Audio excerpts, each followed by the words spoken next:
마태복음 10장 26절부터 31절 말씀 마음을 집중하시고 함께 읽어보십니다. 그런즉 그들을 두려워하지 말라. 감추인 것이 드러나지 않을 것이 없고 숨은 것이 알려지지 않을 것이 없느니라. 내가 너희에게 어두운 데서 이르는 것을 광명한 데서 말하며 너희가 귓속말로 듣는 것을 집 위에서 전파하라. 몸은 죽여도 영혼은 능히 죽이지 못하는 자들을 두려워하지 말고 오직 몸과 영혼을 능히 지옥에 멸하실 수 있는 이를 두려워하라.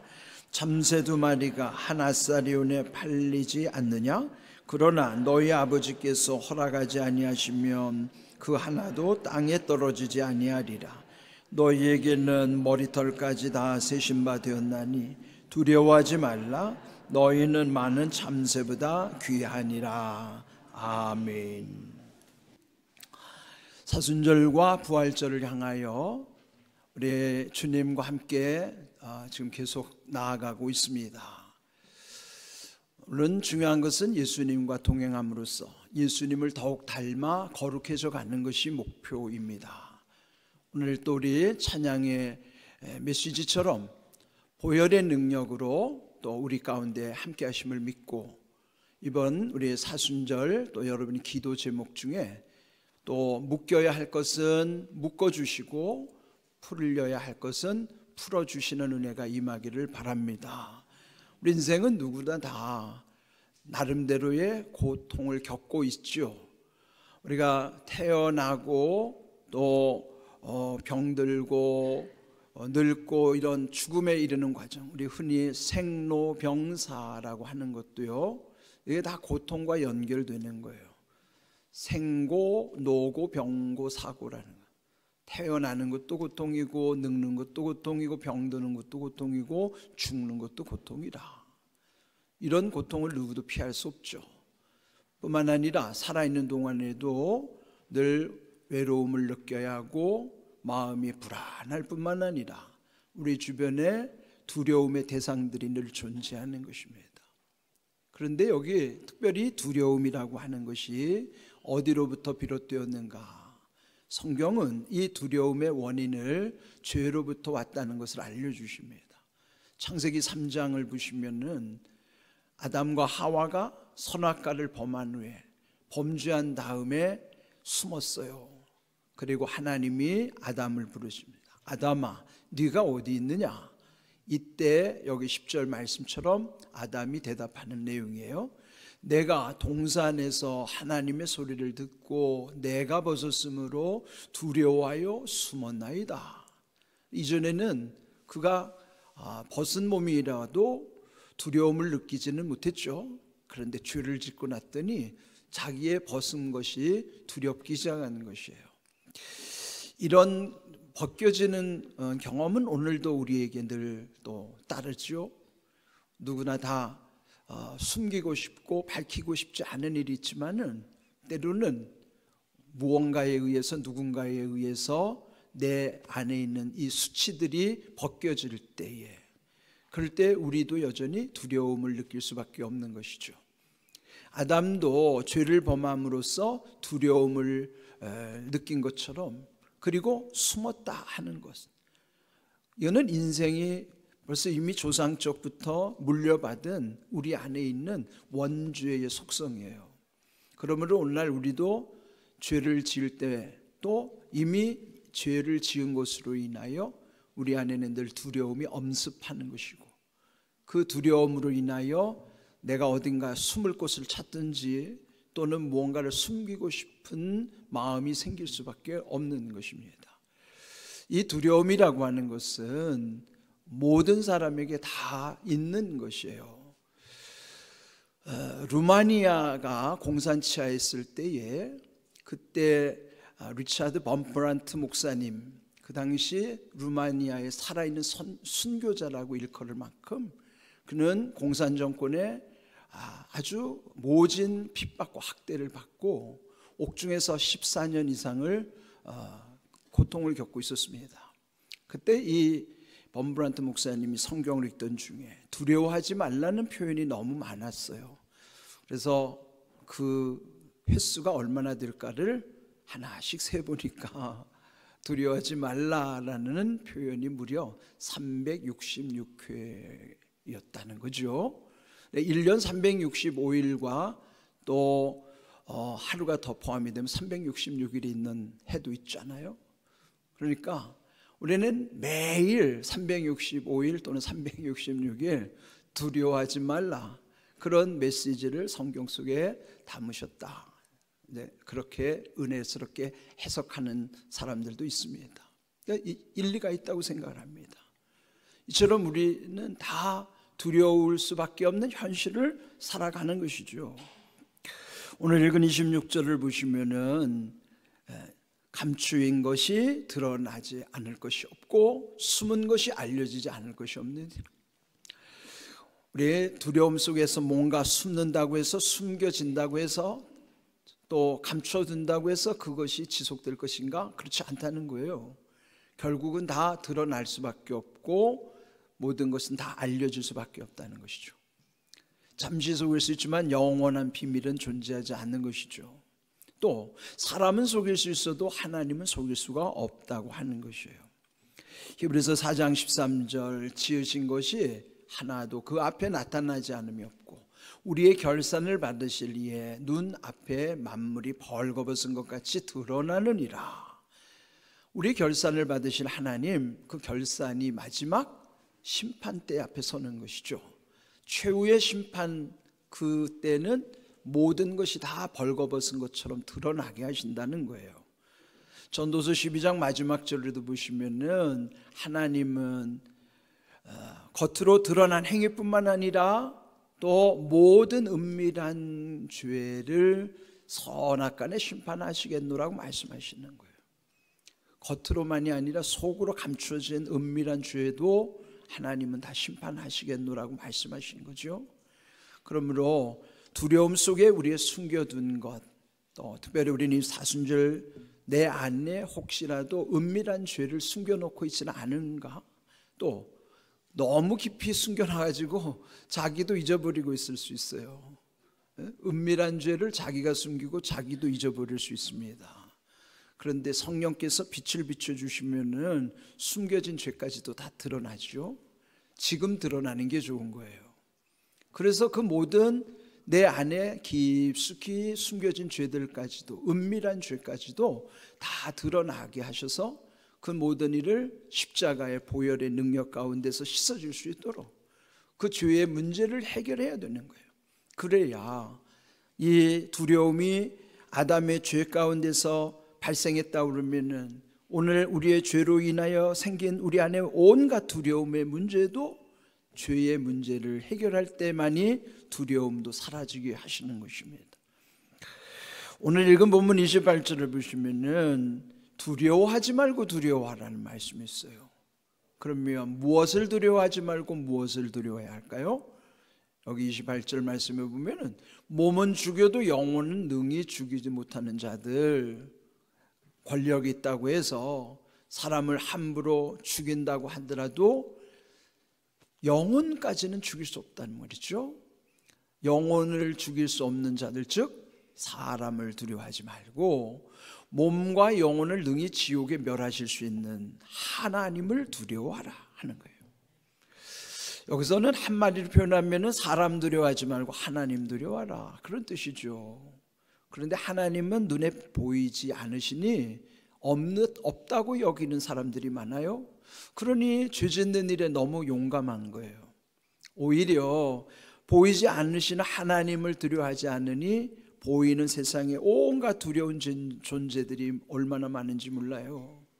그런데 여기서 우리에게 왜 하나님을 두려워하라고 하는가? 그 두려움, 세상의 온갖 두려움을 이기는 두려움은 하나님을 두려워하는 두려움이에요.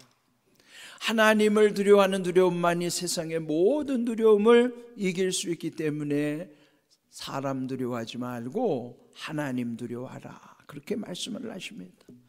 오늘 읽은 30절에도 보면은요, 하나님은 우리에게 어떤 분이신가? 너희에게는 머리털까지 다 세신 바 되었나니 두려워하지 말라. 너희는 많은 참새보다 귀하니라. 여러분은 지금 여러분 머리털이 몇 개인지 세시는 분이 계실까요?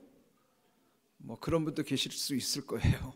그렇지만은 내 머리카락인데 내가 몇 개를 내 몸에 갖고 있는지 나도 몰라요.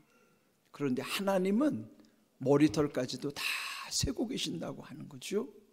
그만큼 나에 대해서 잘 알고 계시고 나를 항상 늘 살피신다는 거예요. 또한 참새보다 귀하다는 것은 이미 성경에 기록된 거 보면은 참새가 팔리는 것도 땅에 떨어지는 것도 하나님이 허락하셔야만 할 수 있다는 거죠.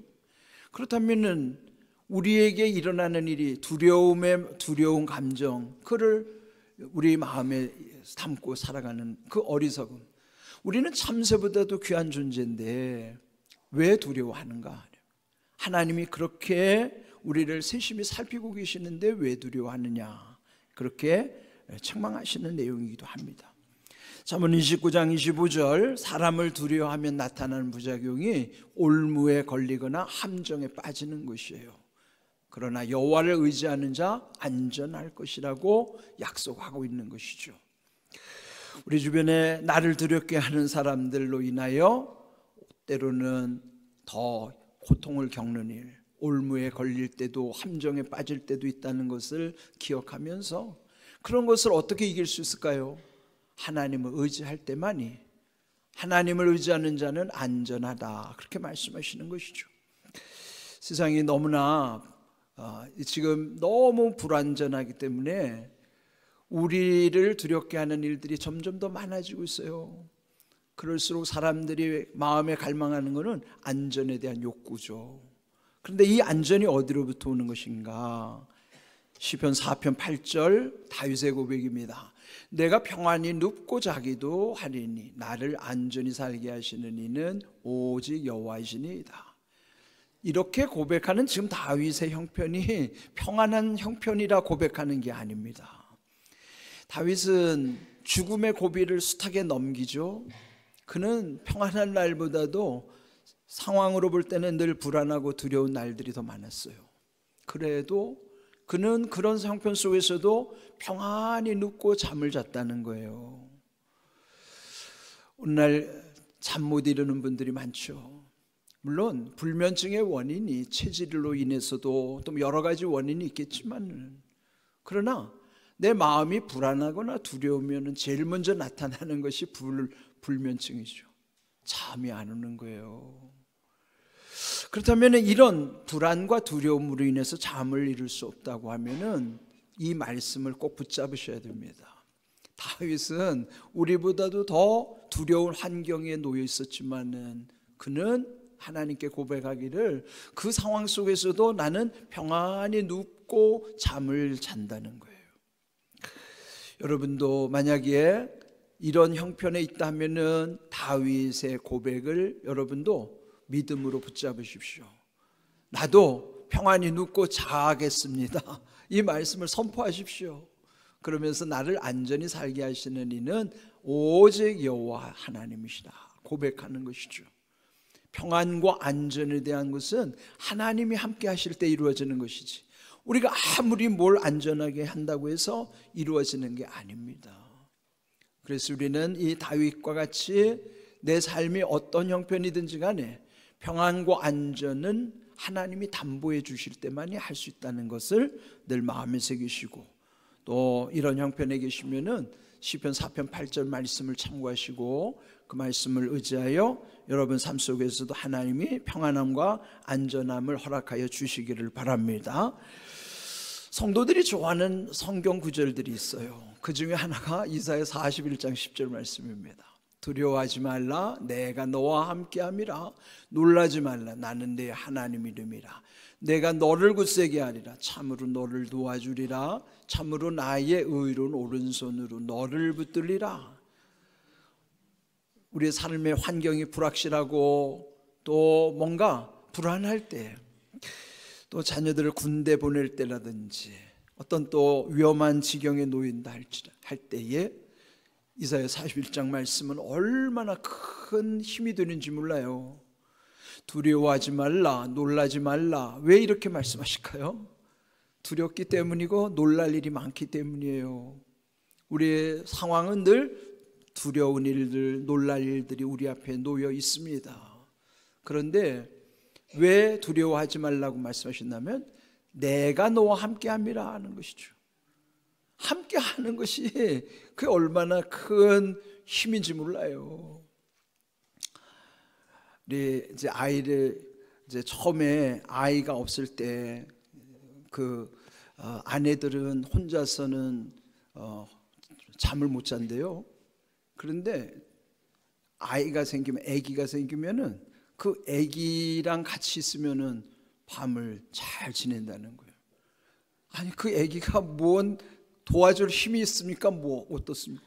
그런데도 그 아이라도 함께하면은 힘이 생기는 거예요. 아니 그렇다면은 하나님이 함께 하신다 그러면은 그 하나님이 아기만 못 하십니까? 하나님이 함께 하시면은 두려울 일이 없죠. 다만 내가 믿어지지 않은 게 문제죠. 그럴 때 이 약속의 말씀 붙잡고 하나님이 나와 함께 하심에 대한 확신이 있을 때는요 두려움이 사라지는 거예요. 놀랄 일이 없어지는 겁니다. 함께 한다고 말씀하셨을 뿐만 아니라 굳세게 하리라, 도와주리라, 붙들리라.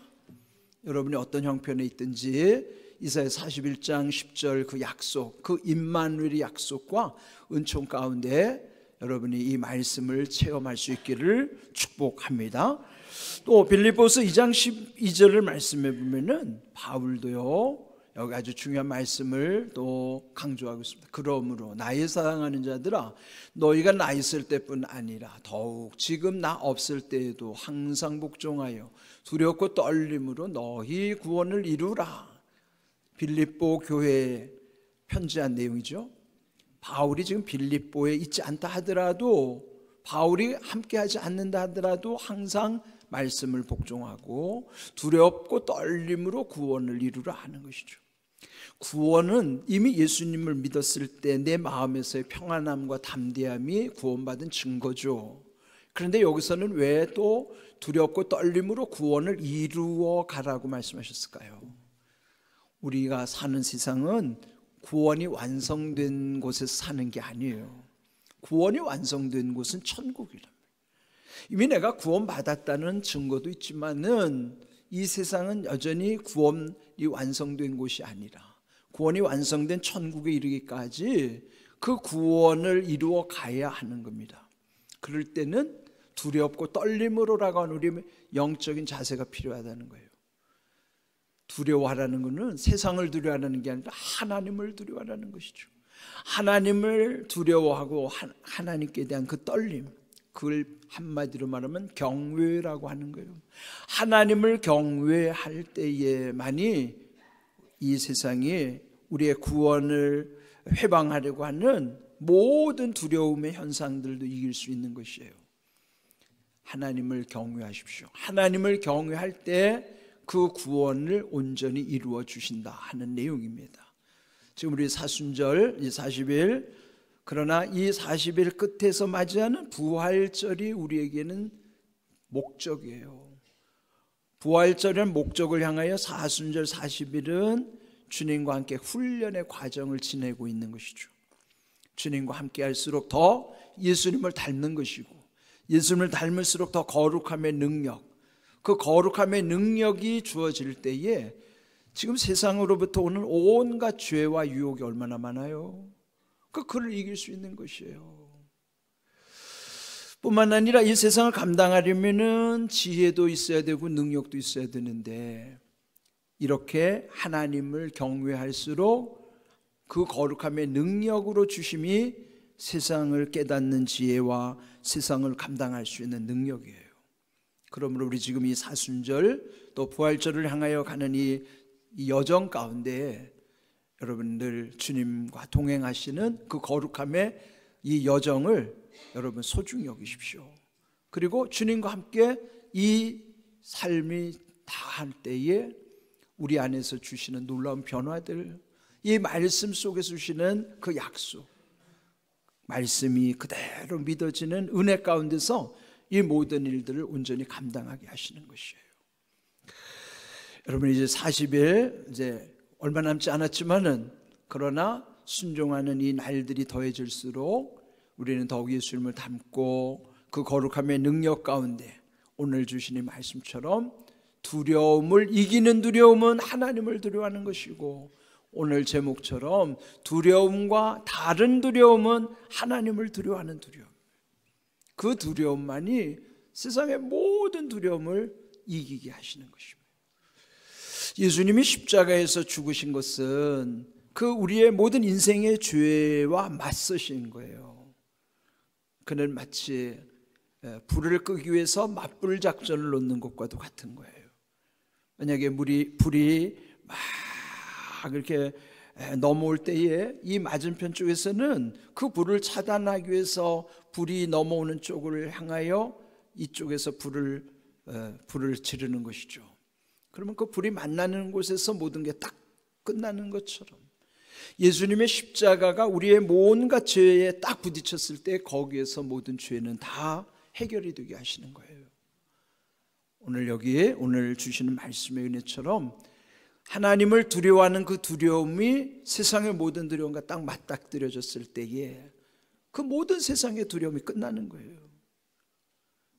그러므로 오늘 여기 우리에게 주시는 이 약속의 말씀을 의지하시고 여러분 안에 이 두려움의 문제를 해결하셔야 됩니다. 이 두려움이 죄로부터 왔다면은 이 죄의 능력을 소멸시키는 것이 오늘 찬양 드린 것처럼 십자가 보혈의 능력인 줄로 믿습니다. 그 보혈의 능력을 인하여 여러분 안에 묶여 있는 것은 풀려지게 하시고, 그러므로 풀려야 할 것은 풀어주시는 은혜, 반드시 묶어져야 할 것은 묶어주시는 은혜, 이런 은혜를 함께 구하면서 우리 40일 이 거룩한 순례 여정 가운데 더 하나님의 은혜를 체험하는 삶이 되기를 주님의 이름으로 축복합니다. 아멘.